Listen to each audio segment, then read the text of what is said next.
Okay, so now we're recording. So, hey, you guys, for joining the replay. We just prayed. Sorry, forgot to hit record before we prayed, but you guys can pray on your own.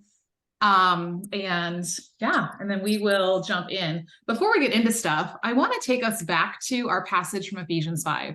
So I have this pet peeve about people taking verses like totally out of context and making it fit what they want it to say. And yesterday at church, we were looking at a portion of Ephesians 5. And so, of course, my eye was drawn to the Redeemed for Time section. And I was kind of like, hey, like we talk a lot about those two verses in 15 and 16. But I was like, okay, I just want to kind of refresh what is the context of this whole like idea of redeeming our time? Like, what is it connected to? And then what instructions are we given about this? So I'm not going to read all of chapter 5, but the title in my Bible is called Walk in Love. And so it's about us being imitators of God as his beloved children and walk in love as Christ loved us and gave himself up for us, a fragrant offering and a sacrifice to God. And then it talks just about like, how are we walking in relationship to God? How are we walking in relationship to one another? And that's what then leads into the part that says, look carefully then how you walk, right? So it ties into how we're supposed to walk from verse 1. Not as unwise, but as wise, making the best use of the time or redeeming the time, depending on what your version says, because the days are evil. And there's a lot of other translations. I love the one that says, because these are difficult days, because it's not just, it's the evil part that makes it difficult, but so many just other things, right, make it difficult. And then my eye went to the couple of verses after that and just thought, okay, what can we glean from this? So verse 17 says, therefore, do not be foolish. Well, he just told us not to be unwise, right? So foolish and unwise are the same thing. But understand what the will of the Lord is. And I was thinking about like, what does a fool do? A fool keeps walking without really fully understanding where they're going, right? That would be us being unwise or being foolish with our time. We just keep walking, maybe with great intentions. Maybe we like thought we had some kind of stamp of approval on the direction we were going from the Lord, but then we just kind of keep going without really stopping to do what it said, to understand what the will of the Lord is. And, you know, this is this part that I think is sometimes really challenging, especially for us as women, especially all of us who are on here live. We're moms, we're wives, we're ministry leaders. We all have homeschooled. We've all got, you know, businesses. Like we have a lot of things on our plate. And so to understand the will of God, we have to slow down in order to be at his speed. And I was listening to this podcast yesterday that I found, so I'm starting to kind of catch up on some of their episodes. And one of the books they referenced was called The 3 Mile Per Hour God. Like God is never in a hurry. And yet so often we are in a hurry. And then we wonder why we don't understand what his will is, right? Okay, God, like keep up with me. Let's go. Just download it while I'm walking. This is all the time I've got, right? But like true wisdom, true understanding is going to involve that slowing down to his pace. And one of the things they suggested, unless you're trying to walk fast to burn calories, so Chesney, I know you're a huge walker, is like try slowing down the pace of how you walk. Because when you're walking fast, like just in between things, again, not for exercise, you're going to miss like the little things around you. You're probably going to miss the people that you would cross paths with or that you would pass. But when you slow down, it just kind of like it slows down the pace of your soul. And I thought that was just such a great reminder in this really fast-paced world. Then it tells us, and do not get drunk with wine, for that is debauchery, but be filled with the Spirit. And I thought, wow, how often do we fill up with the things of the world, right? The fruit of the world, right? The fruit of the vine, the fruit of whatever it is. We fill up with that. And then that's what's affecting our, you know, how we walk, right? If we're filling up with the fruit of the vine, woo, like we're not going to pass some tests if we get pulled over by my husband for that sobriety test, right? But instead, we're to be filled with the Spirit, right? So am I filling up with him? That, of course, is going to help us with understanding God's will and in walking wisely. Then it says, addressing one another in psalms and hymns and spiritual songs, singing and making melody to the Lord with your heart. And what really just stood out to me that, I mean, like, especially you, Ashliana, like you love worship, like our relationships with each other. If you look and you notice there's a horizontal element there with one another, and then also with the Lord, it's all to be worship, right? So a woman who is redeeming her time, who's looking carefully, who's being wise, who's filled up with the Spirit, who's understanding what the will of God is is living a life of worship in her relationships with other people and in her relationship with the Lord. And it says, giving thanks always for everything, right? That made me think of like in every season, even if it's a hard season, even if it's a dark season, even if it's an unknown season, even if it's I don't know if I like this season, even if it's a great season, like giving thanks in every season. In the name of the Lord our God, Jesus Christ, submitting to one another out of reverence for Christ. Again, coming back to, are we loving God and are we loving others, right? The two greatest commandments. That's the best way to redeem our time. That's ultimately what it comes down to. If we ever have a decision in front of us, right, here's a simple way to discern God's will. Is this loving God and is this loving others, right? And that if it's a no on either side, then it's a big X. But if it's a yes, then, like what a great way to start walking in that way and live that out. So anyway, I just want to kind of give us that bigger context of what comes right before the verses we talk about often, what comes right after, and some of those practical words of wisdom that were in there. Anything that you guys want to pop in, that those of you who are on live, that stood out to you or just kind of made you think twice, or that you want to add to that? You don't have to. I know it's off the cuffs. Just asking. I don't want it to be like I talk the whole time. So I will just real quick say, like, it's really interesting and awesome that you're talking about the vertical and horizontal relationship. Mm. I just did the Exodus study that Jordan Peterson led. And he's got it on YouTube for free, I think now, but I paid for it, but it was amazing. And the takeaway, the key takeaway is that the book of Exodus really describes the vertical and horizontal relationship between, God and our community, and how at the center of it all is actually the family unit, which is what God, ordained and created, and, male, female, and go and multiply. But I just like the context in which you're just saying that is the catalyst to knowing, okay, is this something that is, God's will for my life? So those are two very important things to consider. Is there an intersection between God and community? Yeah. So I'm reading a book right now called Practices of Love, and it's a different way of looking. Well, it's not a different way. It's the way we're supposed to look at spiritual disciplines. So often we fast, we pray, we do times of silence and solitude, like basically for ourselves or to feel better about our relationship with God and things like that. And yet you look at every time that he talked to the Israelites about what was wrong with their fasting, what was wrong with their giving, what was wrong with their worship. It was, you're doing it for yourself. You're not doing this and taking care of the people around you. And so this book is about, like, how do our spiritual practices, how are they really not just about the vertical, but how are they really about the horizontal as well? And like tying those two things together. I'm only like in chapter 2. So don't ask me any specifics yet. It's kind of the whole, like, we've got it wrong section right now. And then hopefully he's going to teach us like how to do it right. So anyway, but yeah, so good. Right. And I love that family's at the intersection. And think about it. That's who we spend our most time with. Right. So it makes sense that that's that place that we're focusing first. Well, especially because it's God, first, husband, family, and then anything else kind of goes below that. That's the way that the hierarchy matters, because that's how God has set it up. Yeah. Yeah. So true. So true. Very cool. Well, good. Couple of announcements before we dive into looking at the month. First of all, we are almost to 100 members inside the Redeem Her Time community.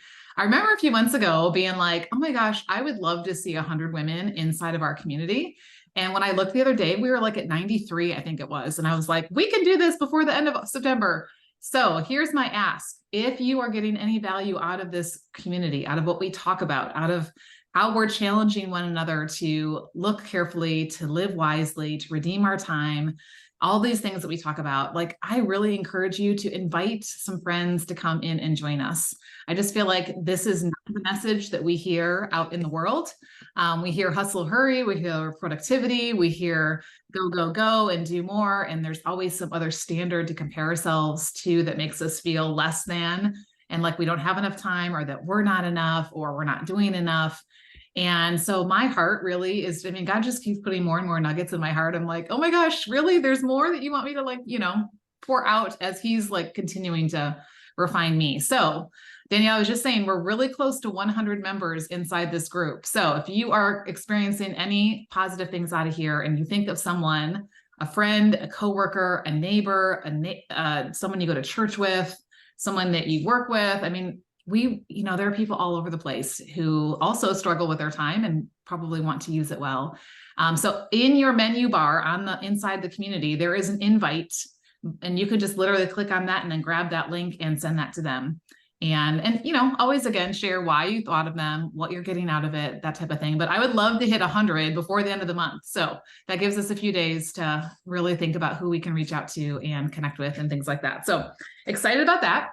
Also, I don't know if you guys have seen, but I put together a brand new guide and I put it inside of our group first. So here's what I'm finding. The more I talk with women, especially in this season of life, we are so in the mode of doing and giving and pouring out that we keep putting ourselves in the back burner. And so I just really feel like the Lord is like, you can't pour from an empty cup. Like, let me fill you, body, mind, and spirit. That's how you're going to be able to pour out into where I've called you to be. So I put together a new guide called Fill Your Cup First.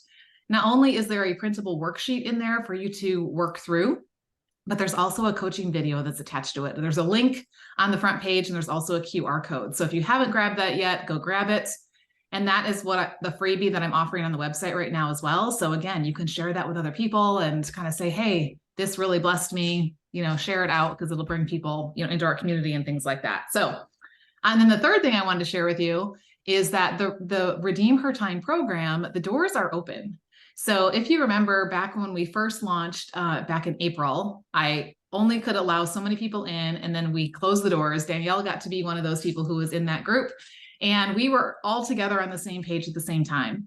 And as we went through that, it was an amazing experience. But I just really felt like, what if a woman comes to me and we're like on week 9 and she's like, Lisa, help me with my time. And I'm like, well, sit on a waiting list for 3 months and then I'll get to you. Like, I was like, no, I don't think that that's what I want to do. I want to be able to be like, yes, like come in, come join us. So I have been working on the back end to make sure that it's open so that anybody can join at any time. I've got a lot of really cool things coming up in the next couple of months. So stay tuned for more on that. But anyway, I just want to let you know. So whether you're on here now live or you're listening to the replay and you're like, I just want to go a little bit deeper. I want to have more conversation around this. I want to dive in a little bit more. The doors are open. You don't have to wait. You can join us anytime, and you can go to redeemhertime.com/coaching, get more information. Even that part of my site is being updated right now as I'm working on some of these things. But Danielle or Chesney, if I can just I know this is totally last minute. I didn't ask you or prompt you, but because one of you has been through the whole 12 weeks and one of you is inside of the 12 weeks, any just quick little nugget or something that you want to share that you experienced from the program? Okay. I've shared this before, but life has been a little bit chaotic for me, even while I was going through the program. Interstate move and my daughter graduating and just a lot of things going on. Building a house, her husband living in another state, having her own business on top of working for somebody else. Okay, she had a lot of things on her plate, and that was not her excuse. I'm just going to tell you guys. Okay, go ahead. And so there were a lot of things happening in the house where we moved, and I was talking to my mom the other day, and she said, you sound more at peace than you've ever sounded, even in the midst of all these things that are happening around you. And she's like, it must be the move. And I was like, no, it's not the move.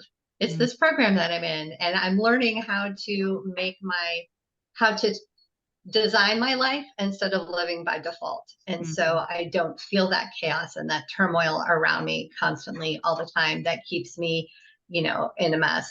So, anyway, that was what I took away from the program, through that. It's not program specific, any one thing of the program that I'm speaking to necessarily, but just the overall benefit received by going through and taking the time to do all the things that the program was offering. So. But I think what it does speak to, and what I've watched as you've gone through it, and then as you've been in the follow-up mentorship program, it's about changing the heart first, right? Some people want to dive into the calendar and fix my calendar and help me just to have the right, kind of planner and the right kind of system and the right kind of all of that. And those things are good, right? Like we get to that, and you can attest to that. We get to those tools, but first we start with the heart and what is it that God is calling us to, and how are we looking at our time? And that's really where the lasting solutions, lie, is in that place. So what's happening is that's showing from the inside out. And I love that other people are noticing. So thank you for sharing that. I appreciate that. Yeah. Yeah. Chesney, anything so far? Yeah, I'll just pop in real quick. I think I'm probably a little bit at like the before and Danielle's kind of at the after, but I think hearing you share like what you've received as the after effects is encouraging, because like that's exactly what I'm craving. I have felt very out of control in all areas of my life, trying to do all the things all the time, stretched super thin, doing nothing with excellence, especially the things that would fit top priority within our home. Wow. And I just kind of got tired of giving my family my leftovers, and they got tired of being dished my leftovers.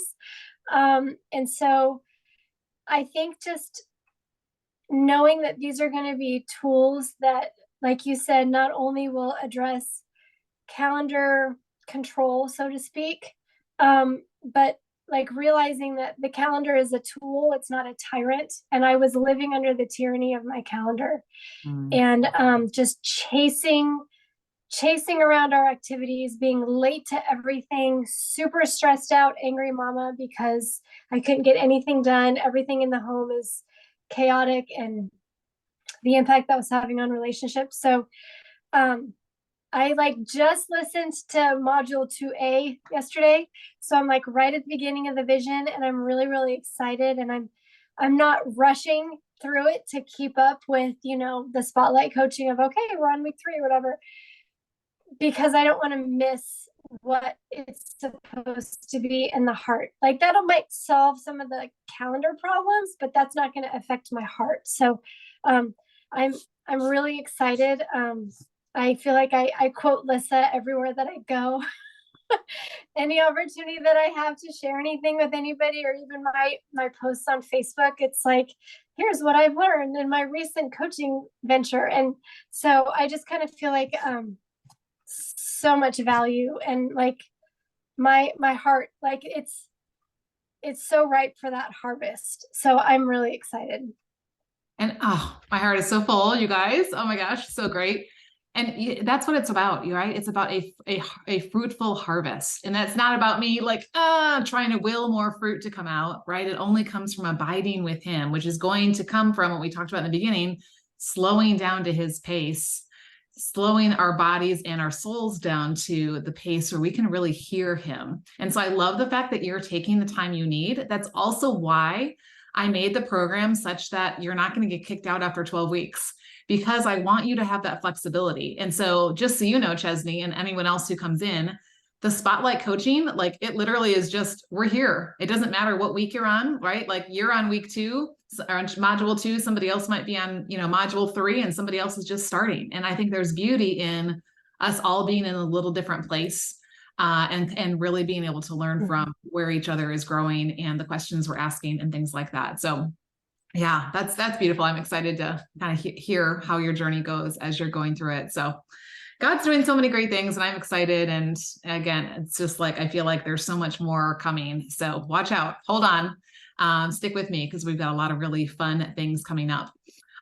So let's dive in though to looking at the month of October, because that's why we're here. I don't know about you guys, but I love October. I mean, September, we talk about it being fall, but let's be honest. First of all, the calendar doesn't say it's fall, and neither does the weather. So like Ashleana, you've got a great flannel on. We're still in the 80s here. And so I'm like, can we just get on with fall? And I'm so ready to do all that. But anyway, I would really want us to take a minute to really kind of pause on the first part of this process before we jump into anything else in this process, because of something I just recently did lately. So if you have the guide with you, great. If not, I'm going to walk us through it so you don't have to have it with you. But FOCUS is the acronym that we use when we are previewing, and you can use this system for previewing a month. You could even use it if you want to preview a whole quarter. A month, we use it for the month. You could use this to preview your week. You can even use this to preview your day. It doesn't matter what the time frame is that you're looking at. But The F stands for feel and flow. And I always ask you to come up with a word. But before I have you come up with a word, I just want to share with you guys a quick story about an opportunity I had last week. I got to go present to a group of high school seniors that are in the CEO program. I don't remember what CEO stands for, but they're connecting with entrepreneurs and business owners in the area. And so they bring in different people to come speak. And I'm like, I just don't want to come in and be like, here's how to be a life coach, or here's how to have an online business. Like, who cares, right? I mean, anyway, I just was like, wow, like the things that we talk about, the things that we do here, I wish I would have thought about those things when I was 17, 18 years old, right? A year or a few months, less than a year from graduation, thinking about this. So I started the whole thing off with asking them this question: what one word do you want to describe your 100-year-old self? And if you guys are on Facebook, go look on my profile, because one of the students there wrote the post herself, and I was like, she got it. Like everything she wrote was like, so what I wanted them to walk away with. And that was the first thing she started with in her post. What is the one word that you want to describe your 100-year-old self? And so we went around, right? Each of them shared their word. There were overlapping words. There were different words. One guy said notorious. He was like sitting way in the back corner. So, I mean, I wasn't, quite sure, like, what do you really mean by that? But, that's okay. And then we started talking about, like, when you have a word like that, what that does is it starts guiding how you use your time now, right? Like I talked to them about, don't wait till you're 100 to start being that. Like start showing up like that person now, because you may not get 100 years, right? You may not even get 100 days. We don't know, right, what our lifespan is and what the future holds. But it was really just really powerful to hear their words.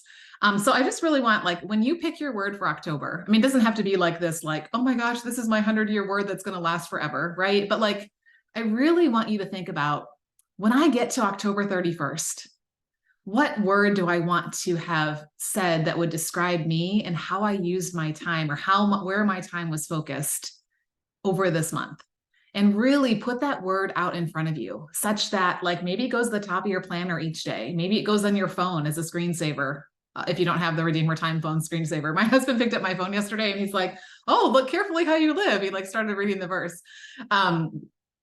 Maybe it goes on a Post-it note, like on your mirror, on your computer, on your refrigerator. Like put that word around, because that's going to be that guiding word that says, is what I'm doing be showing up as this, right? So we're going to start off by usually we do a brain dump first, but this time I want to start with that word first, because I feel like that's even more important than our brain dump. And again, don't feel like this has to be the end all word. I'm putting all this pressure on you, but I just want to like hone in on the significance of having that word that kind of like is that banner word that is going to keep us moving forward and keep us moving towards it. So I'll give you a minute or two. What word do you want to describe this next month? Whether it's about you as a person, whether it's about where your time is going, whether it's about how people and things, feel around you. What is that word? And then we'll pop on. Anyone who wants to share can do that in just a minute. Okay. So how do you want to feel and flow? What's your word?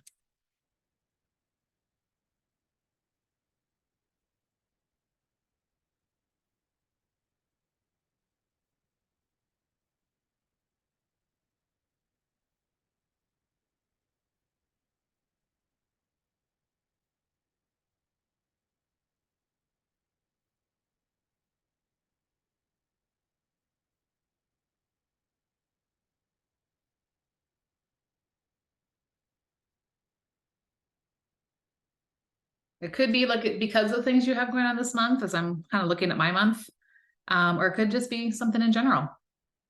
Anybody have a word that you want to share that is your word for this month? Even if it's a repeat, it's okay. I'll share. Go ahead. I am going with peaceful, but peace -FULL, as in full of peace, because the verse that you've been talking about in our program, and also I've come across it in several of my Bible reading passages over the last couple of weeks, is the verse that God is not a God of disorder or confusion, but of peace. And so that's what I'm looking for October. And there's a lot going on and a lot of moving pieces, but I think it can still happen. But see, that's what's cool, is because it's not defined. That word is not because of your external anything out here. It's all about what's in here, right? And what God's doing in here. I have a plaque and I won't quote it right. It's on my counter, so I should know it, but it says something about like peace is I'll have to take a picture and post it in there, but essentially it's the whole idea that peace is about what's in here, despite what's going on around us. So I love that word, and being full of it. Because guess what? When you're full of something, what's going to spill out, right? When you do get bumped, when things do get moved, when there is a change of plans, when, right? Because we want that to be what's pouring out, not the, right? Love it. Anybody else want to share a word?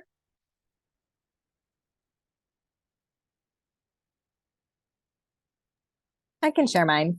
Mine is brave. Okay. And you want to give us anything about why on that, or just leave it there? Sure. I'm starting my coaching officially in October. And so, putting myself out there, have my 8 coaching sessions, getting ready to go, I have, and it's scary, to put yourself out there, and also just taking a leap of faith and saying bye to Stitch Fix and hello to Bold Faith and Fashion. So I'm going to be brave and do it, but obviously not in my own strength, just knowing the Lord is with me in it all. Yeah.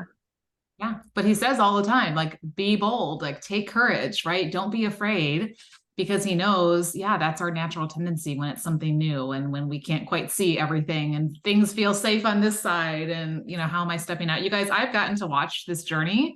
And so I'm so excited for her to be coming to this place of saying, okay, I'm officially now like transitioning over to fully investing in this, and really not just that, but also really being able to pour into her family the way that she really wants to and feels called to. So that is really exciting. So yeah. I started with one word, but realized that it's kind of morphs into more than one. That you'll learn that's kind of the way I am. Okay. It's hard for me to be concise. I know, right? But so I kind of started with the word opportunity. I'm kind of feeling that I'm getting nudged out of my comfort zone in some things, some systems and structure in my organization that I've been part of have shifted a little bit. And so I'm feeling like the Lord is kind of nudging me out, like, be kind of like what Ashley said, like, be brave, like step out. It's okay to do something in a new way because I'm guiding you differently. So that's going to be probably like a quarter or 6 months, maybe even a year for me. But then I kind of realized I'm also in the middle of like this rebirth of being organized, and using the tools that I've been given to bless my family so that we're not so, because I hate the word busy, but it's the only word that fits. And I think when we aren't intentional about things, the family connection dissipates as we do all the things. So I just kind of wrote, and I'm not always optimistic, so I'm using that word as like, I'm going to focus on this. So I said, I'm gonna hit the ground running in October with an optimistic opportunity to be organized. So I'm using all the O's. It's like your focus sentence, right? We call it your tagline, right, for the month. I love that. Yeah. And sometimes there are so many different facets to different things. And so, we don't necessarily have to just have one word, but something that anchors, you to what it is you're doing. So I love that. Make it your own, right? Like, make it your own if you want a word or a phrase or things like that. As I'm looking at the next month, get this. These are like 3 out of the 4 weekends in October. One weekend, I have 2 girls coming to my house. One of them is on this call. Ashleana is coming along with another girl, Michelle, that you've heard on the podcast from Treasured Wellness. We're praying and working together on some projects, so be watching. But they're coming to my house for a whole weekend. We just get to hang out and have girl time and all of that. So, and do some work on our businesses and pray and all that kind of thing. And then the next weekend, my husband and I go away for a getaway weekend. And then the next weekend, we have our women's retreat that I'm a leader for. So it feels like there's just a lot of connection happening. And so I just keep coming back to the word present. Like, that's my 100-year-old word too. Like, I want people to say at the end of my life, like, she was present, like, where people feel like she wasn't too busy for me. She, when we were together, it wasn't like her brain was somewhere else, but that was totally who I was. And I'm still sometimes can go back there, right? Where you're there and you're like, all the other things I'll do as soon as we're done this conversation. But like, just being present and slowing down to that pace where you make others feel valued, and being present to the Lord and the things that he's doing and things like that. So I think I'm wanting to be present for those things to be happening this month. So cool. Okay, we'll put that word or your sentence or phrase or whatever somewhere where you're going to see it, because that's really key. Okay, so before we do the rest of the focus thing, I want us to do a brain dump, because again, what do? We talked about this on the challenge. One of the biggest mistakes we make is trying to keep it all up in our head. I don't know about you guys, but like, not everything is in one place. Like sometimes you have one place that you keep all the family stuff, and one place that's business stuff, and one place that's church stuff, and one place that's school stuff. And, like sometimes we can be kind of all over the place, or we're like, I got this. And I don't know about you, but then we drop balls or accidentally don't show up, or like double book things and go, oh no. So we are going to take a couple of minutes and just do a brain dump. Okay, so if you hopefully have a piece of paper in front of you, maybe you have a calendar in front of you, but I just want you to get down on paper as much as you can that is either already on the calendar for this next month, or there are things that you want to create time for, that you want to give some attention to. And just because it goes in the brain dump list doesn't mean it has to happen. It's just to get it out of here and somewhere. And then we'll go through our 4 Ds before we're done to see, is this going to happen now or later, or not at all, or by somebody else. Okay, so I'll set the timer for a couple of minutes. Right now is just a brain dump, whatever is on your heart and mind for the month of October, things that you want to remember or be intentional about. And that may not be enough time to brain dump everything, but hopefully at least kind of get some stuff flowing for you. So a couple minutes to do a little brain dump.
Okay, take another minute to try to get as much out of there as you can.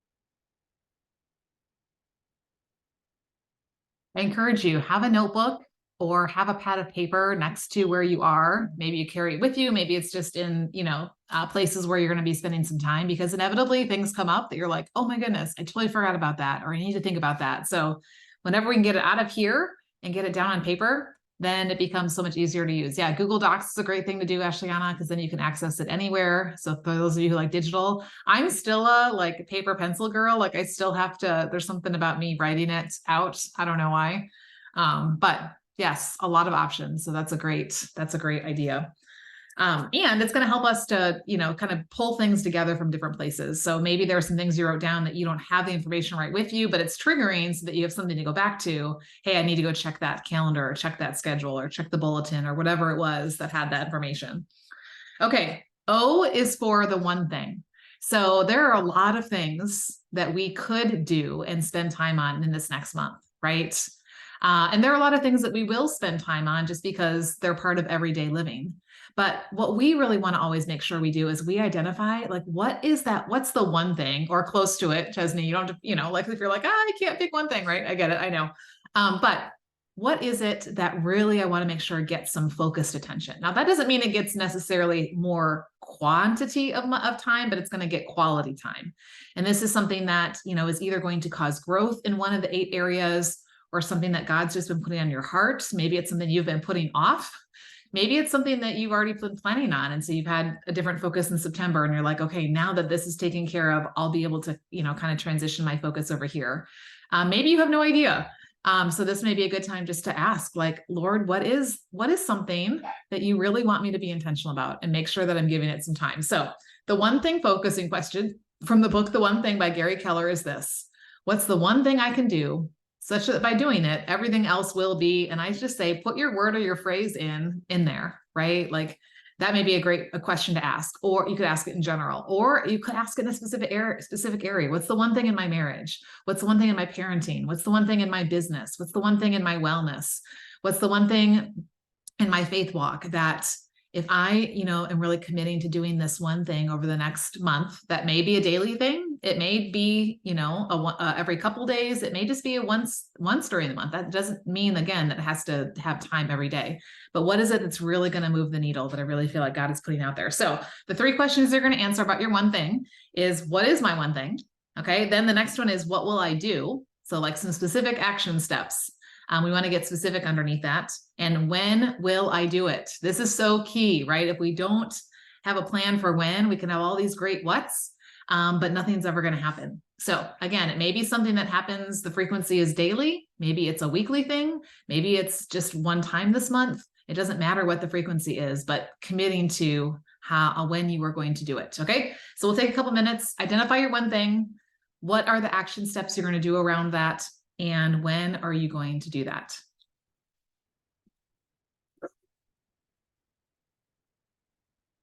Excuse my dog welcoming my husband back from the town. I will mute for a minute while they're.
I'm talking and forgot that I was muted. If you have your calendar and you want to actually put it right in, I'm writing my mind right now in my time blocks.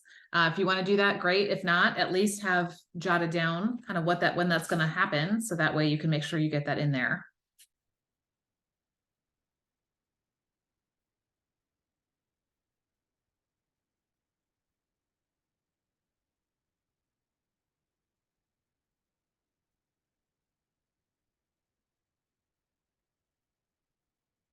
Anybody want to share? What's your one thing? What's something that you really want to make sure gets some focus over the next month?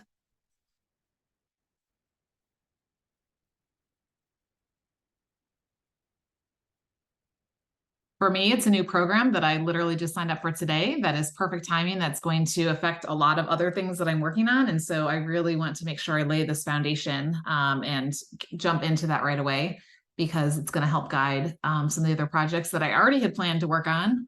But this way I'll have some extra support in doing that. So I am making sure that those time blocks are in my calendar now, because again, that wasn't there when I previewed yesterday. So making sure those are there to start diving into the modules and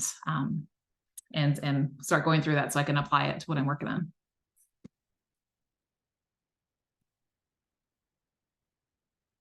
Anyone else have one thing you want to share?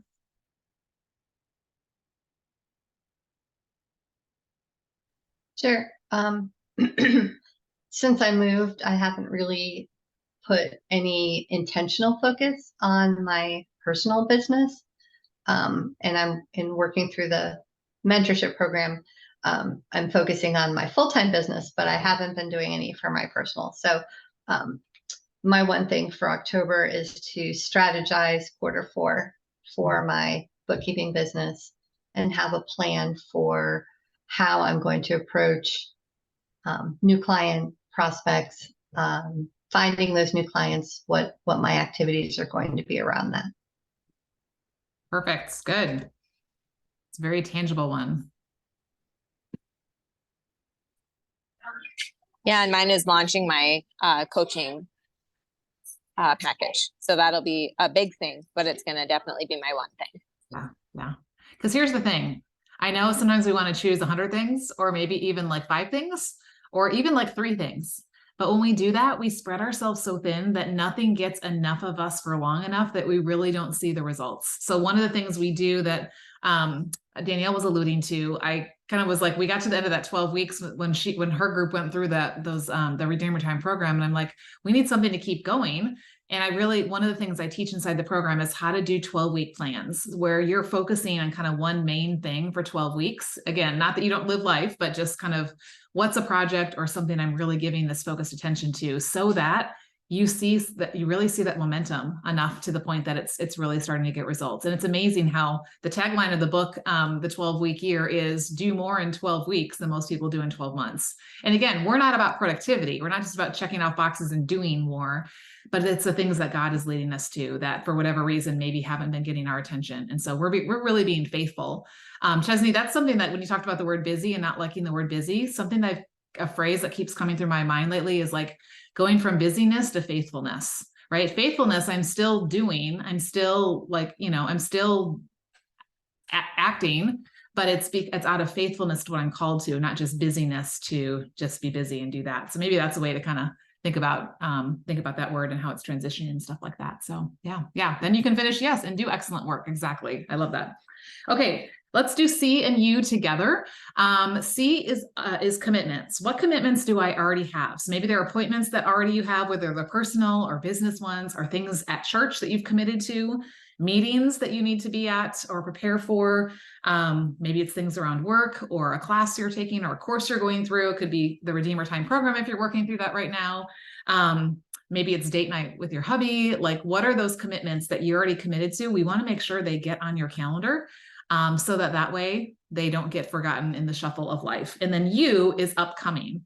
What are things that are coming up that you need to prepare for, right? So if you have an event coming up in this next month, if you have a meeting that you need to be preparing for, thinking ahead, or a trip you're taking, or whatever it is that's coming up. And I like to say, kind of turn the calendar even a little bit further. I hate to say this, like November is going to be here before we know it, right? And we all know like half of November and then we go into the holidays. So even look at those first couple weeks in November.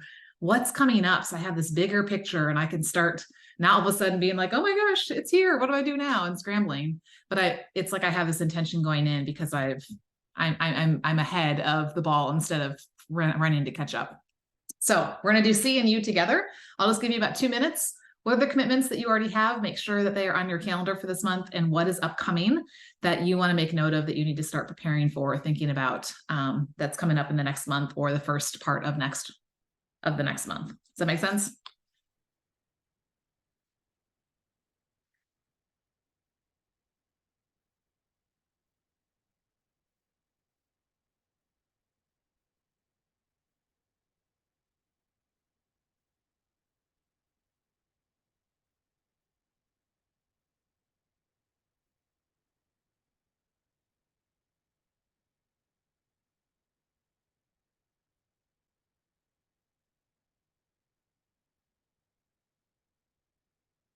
Oh, and just in case you wondered, because I was wondering, daylight savings time ends on November 5th. So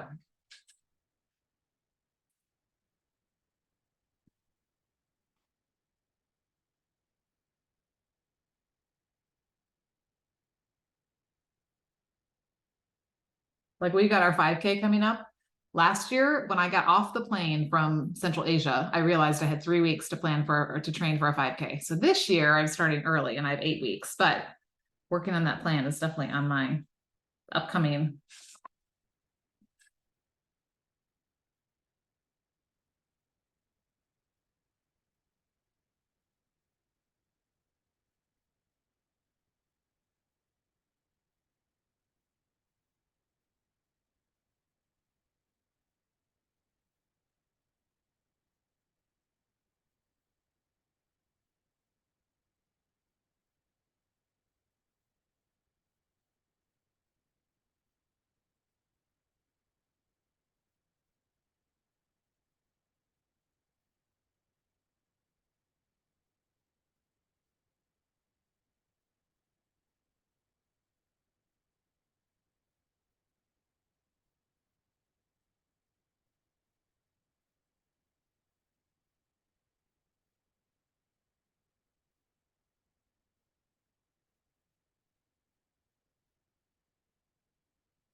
Okay, hopefully that's helpful to start looking ahead and making sure that the things you're committed to are already on there.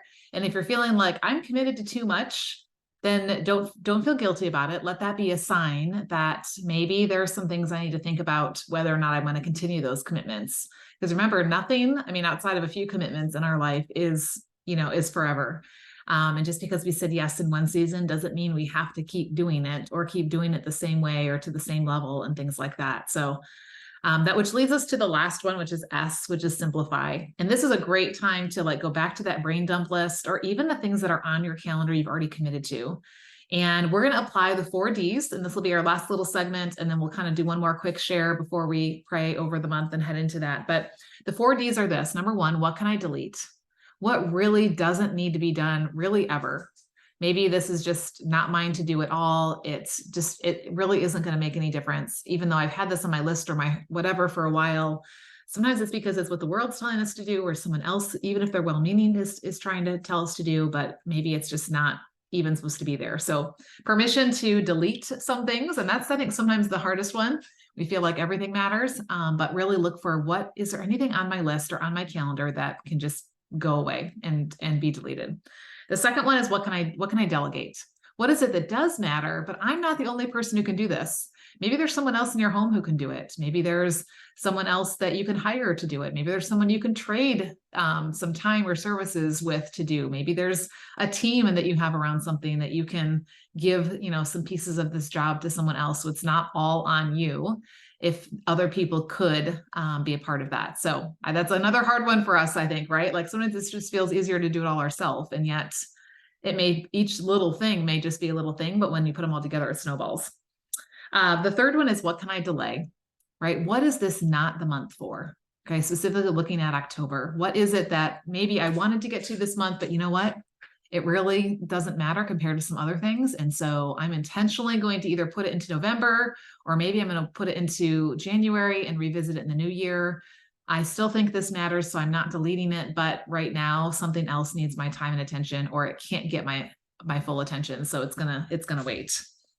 And then the last one is what will I delight in, right? We always want to make sure that there are intentional things that we're doing, whether it's just I'm having fun and enjoying life, or whether this is just something that is life-giving to me, making sure that we have some of those things in front of us. So that's not all duty and discipline that's in front of us. Okay, so using those 4Ds, delete, delegate, delay, and delight.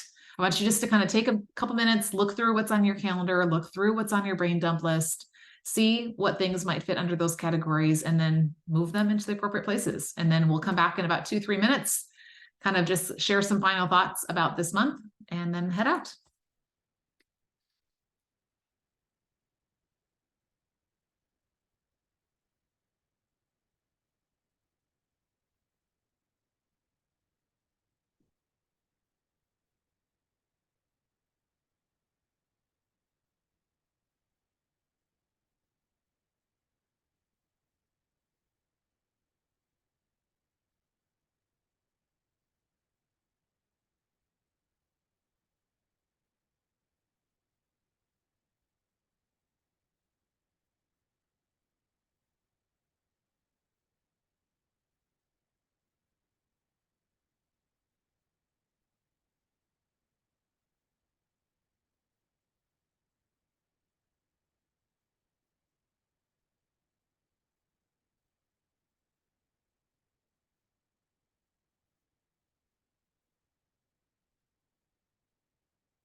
Okay. You may or may not feel like you've got everything done, but hopefully you can continue using this process to go through and make sure that you have the things in place before we start the month. Any thoughts, observations, questions, needs, concerns, whatever that you want to share, ask, encourage, anything, any of the above? I'll just kind of open it up.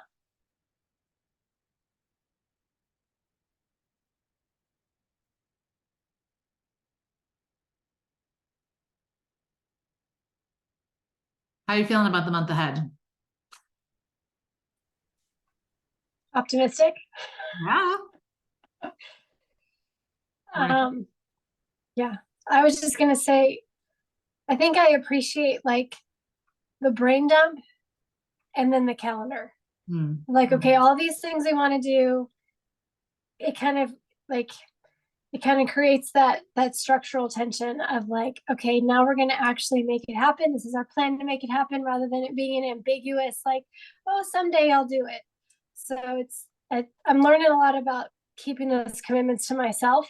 So, and how that blesses my family when I follow through with what I intend to do. So I like that step. I think that's an important piece. You're right. And you know what, when we get it out of here, it clears up brain space for something else, right? Like if we're trying to hold everything up here and figure it all out and kind of manage it, then it's just extra overload on our mental capacity. And we only have so much, right? And there's only so many decisions we can make in a day or a week or a month. So as much as we can get out of here, and I like to say, take the emotion out of it, right? How often have you decided what you're going to do or what you're going to eat or what you're going to whatever in the moment based on how you feel, versus if you already have a plan and then you're just showing up to, oh, okay, well, this is what I'm doing. I'm not, thinking about whether I feel like it. Now, something may happen that, you have to change that, but it takes the emotion out of some of those choices in the moment, which I think is really key as well. So good. Anyone else? Anything that you want to share, ask, encourage with? I like the word expectant. That's a word that's been coming up for me. Like, just like we can have plans and yet, and so we can be looking forward to those and yet be expectant that God is going to show up and, and creating that margin in there so that we're not so, there's not space for him to change things or rearrange things or to, get inside here. So I encourage you, like, how are you spending your Sabbath? What does that look like? Are you intentionally making one day look different than the rest? How are you getting some Sabbath even in each day, those refills, right? Whether it's morning refill or an evening refill or one of those refill stations during the day, like, what are you doing to create that space in your soul so that God can fill you up and allow you to pour out and leaving margin too for other people, right? Sometimes I think if we're always running from one thing to the next, like you talked about, Chesney, I think we can all relate to that. There's not room or space for anybody to intersect or come across that. And yet when we look at Jesus, so much of his ministry happened on his way somewhere, as he was going, as he was walking, as he, was going about the things that he was doing that day. There were those divine appointments. And if he was so like beelining for, Jerusalem, he would have missed, the woman in the well or, some of these other amazing encounters that he had. So we want to have that heart that's looking around, right? That's not so like narrow focus, blinders on, but looking up, right, at what God's doing and looking around us and noticing the people that are around us. So, well, good. Again, you may feel like, okay, I've got it all laid out, or this may be like, okay, I've got a good start. So if that's the case, I encourage you over the next couple of days to finish laying out the month, because this is what I would say is probably the number one time management tool, is previewing your time, right? Just like with our money, if we're looking ahead at where our money is going to go, it keeps us from overspending. The same thing happens with our time. When we are looking ahead at where we are planning to invest our time, then it helps us to not waste it on the little things that didn't matter, and then forget or not get around to the things that really did, that we really wanted to invest our time in. So let me just pray over us, and then we will head out. Lord, thank you for this time again. Thank you that you know what this next month holds. You know all of our days before even one of them came to be. And God, we just pray that you will just guide and direct our path. Pray that we will be filled with your Spirit and not of the things of this world, that we would take the time to slow down to your pace and to truly understand what your will is, and then to walk in it. Thank you for these sisters that we can do this together and walk alongside. And we just pray for these other women who are coming. I'm expectant that we will grow beyond 100 and way beyond that, and just the ripple effect that that's going to have in all of our communities and families and the places you've put us. So thank you for your faithfulness and your goodness to us and your patience with us. In Jesus' name we pray. Amen. All right. Well, thanks you guys for being on live. Thank you to anyone who's watching the replay. Again, don't forget to be inviting people to our group. And if you're wanting to know more about diving in deeper, reach out and we will chat about that. All right. Yes, the idea of a budget accountant. I like to do lots of parallels with money, Danielle, because I think that's something like we can spend it or invest it, right? And we talk about like the best time, you invest in the things that matter, that give a good return. And the closet with Ashleighanna, like there's a lot of parallels between our calendar and our closet, I find as well. So just good ways for us to make something tangible like time that we can't really put our fingers on. All right, ladies, I will be seeing you soon. I am sure of that. Have a great night. Bye. Bye.